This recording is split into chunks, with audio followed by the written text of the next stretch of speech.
मेरी कविता 4 साल पहले आई। मेरे मोहल्ले में रावण का पुतला बनने की तैयारी थी साहब। हमारे यहाँ के नौजवानों ने तय किया, मैं सतना से हूँ, नौजवानों ने तय किया कि इस बार 10 फीट के बजाय 20 फीट का रावण का पुतला बनाएंगे। मैंने ही लोग बैठे हुए अग्रिम पंक्ति में।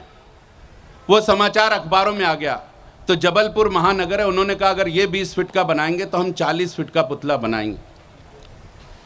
तो दिल्ली वालों ने कहा साहब हम तो बनाते ही हैं 40-50 फीट का, तो इस बार हम 80 फीट का बनाएंगे। समाचार टेलीविज़न चैनलों पर आ गया। 4 साल पहले होड़ सी लगी तो बंबई वालों ने कहा हम चौपाटी पे 100 फीट का रावण का पुतला बनाएंगे। तो कलकत्ते वालों ने कहा हमारे कारीगर तो पूरे देश में घूम घूम करके रावण के पुतले बनाते हैं, तो हम 125 फीट का रावण का पुतला बनाएंगे। मेरे मथुरा के अच्छे लोगों, उन दिनों मैं कलकत्ते में ही था नवदुर्गा के कार्यक्रम में। मैंने जब रावण का 125 फीट का पुतला बना हुआ देखा तो मुझे लगा कि हम हिंदुस्तान के लोग रावण का कद बढ़ाते बढ़ाते धीरे धीरे 125 फीट तक ले गए। अपना राम आज भी 5 फीट 6 इंच का ही लगा पड़ा है भाई साहब। हम लोगों ने राम के कद को बढ़ाने की कभी सोची ही नहीं। वो जो ममता, प्रेम, दया, करुणा की मूर्त थे, वो जो सद्भाव और सद्भावना की मूर्त थी, और अगर 350 फीट की मूर्ति बनानी ही थी तो गुजरात में अहमदाबाद में पटेल जी की मूर्ति बनाने से पहले अयोध्या में प्रभु श्री राम की मूर्ति बनाने की ज्यादा जरूरत थी। बहुत अच्छे, वाह। मेरा अपना मानना, मेरा अपने तर्क हैं साहब। अगर 350 फीट की मूर्ति धनुष बाण लिए हुए अयोध्या में, उत्तर प्रदेश में जहां से भी देखा जाता वो मूर्ति दिखती, अगले दिन से राम मंदिर का निर्माण अपने आप प्रारंभ हो जाता साहब। हम लोग कहीं ना कहीं कुछ ना कुछ चूके हैं। मेरी छोटी सी कविता 3 मिनट स्वागत भाई। थी, आपने बहुत अच्छा सुना है। तो दशहरे के दिन जलता हुआ पुतला मैं भी देख रहा था अपने शहर में। यकायक पुतले में से रावण निकला और आकर के मेरी कॉलर पकड़ी। बोला सुंदरानी पूरे देश में घूमता रहता है, तरह तरह की बातें लिखता रहता है, कभी मेरा दर्द भी समझ, कभी मेरे बारे में भी लिख। मैंने कहा रावण भाई तेरा क्या दर्द, तेरे कारण तो पूरी दुनिया को था दर्द।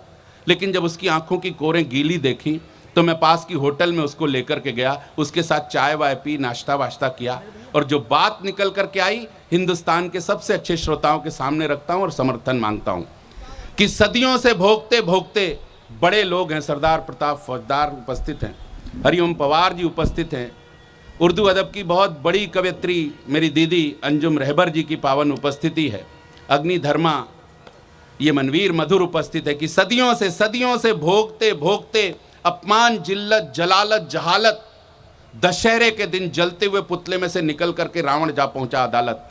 मिला हुए वकीलों और पेशकारों से, धीरे धीरे सुनाता रहा अपना दुख और दर्द। आखिरकार उसने अपना बयान कलमबद्ध किया और हजारों वर्षों के बाद भारत के नागरिकों के खिलाफ मानहानि का मुकदमा ठोंक ही दिया।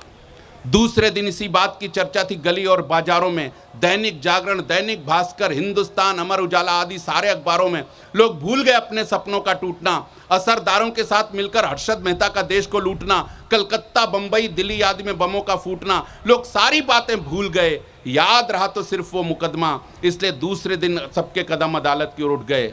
उस दिन अदालत का प्रांगण इसी तरह लोगों से खचाखच भरा था। वहां फरियादी के कटघरे में जज की ओर निर्निमेष ताकता रावण खड़ा था।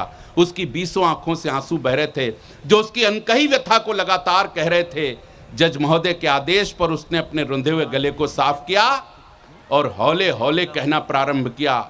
कविता की 2 प्राण पंक्तियां आपको सौंपता हूं, कलेजे को चीर करके निकल जाए तो देखना चाहता हूं तालियों का महोत्सव। आप बहुत अच्छे सुन रहे हैं, बहुत अच्छे श्रोता हैं, कि जज महोदय के आदेश पर उसने अपने रुंधे हुए गले को साफ किया और हौले हौले कहना प्रारंभ किया, योर ऑनर मैं रावण हूं, योर ऑनर मैं रावण हूं, जिसके द्वारा कालांतर में कभी सीता अपहृत हुई थी। उस छोटे से अपराध की सजा मुझे परिवार सहित मृत्युदंड के रूप में मिली थी। मिलॉर्ड, आज भी उस छोटे से अपराध के कारण मुझे हर वर्ष अपमानित किया जाता है, जलाया जाता है, जबकि सैकड़ों अपहरण, हत्या और बलात्कार के जिम्मेदार अपराधी नेताओं को संसद तक में बिठाया जाता है।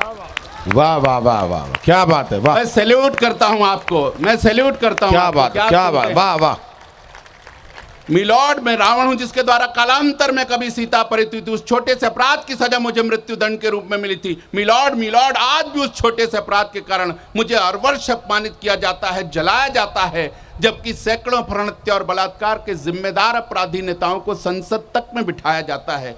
अरे दंगे कराना जिनका शौक है, अरे दंगे कराना जिनका शौक है, निर्दोष मानवों का ताजा खून जिनकी खुराक है, गुंडे और बदमाशों के बीच जिनकी धाक है, हत्यारों के बीच जिनकी साख है, अरे बस चले इनका तो ये बेच दें देश को खड़े खड़े सरेआम, फिर भी आज रावण ही बदनाम। वाह वाह, क्या कहने, वाह। तालियां तो विदाई की दीजिएगा, फिर भी आज रावण ही बदनाम। रावण का यह दर्द दिल लोगों के दिलों में कर गया इसी तरह प्रवेश, और गूंजती हुई तालियों के बीच लोगों का ध्यान टिक गया जज महोदय पर कि जज महोदय फैसले के रूप में क्या देते हैं आदेश। जज महोदय ने अपना चश्मा उतारा, अपनी पनियाई आंखों को साफ किया और हौले हौले फैसले के स्वर में कहना प्रारंभ किया। उस फैसले पर पूरी मथुरा की जनता की मुहर लगे तो मुझे बहुत अच्छा लगेगा।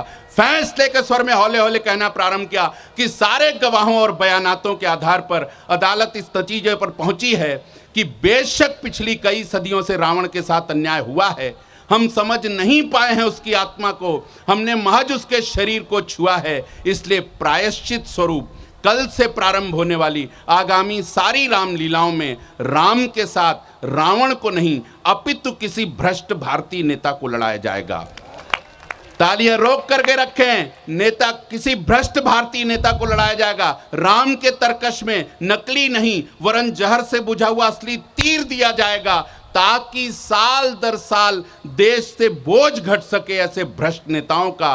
और जिस दिन मेरे देश से ऐसे सारे नेताओं का खात्मा हो जाएगा, उसी दिन मेरे हिंदुस्तान में दशहरा मनाया जाएगा। उसी दिन मेरे हिंदुस्तान में दशहरा मनाया जाएगा। उसी दिन मेरे हिंदुस्तान में दशहरा मनाया जाएगा।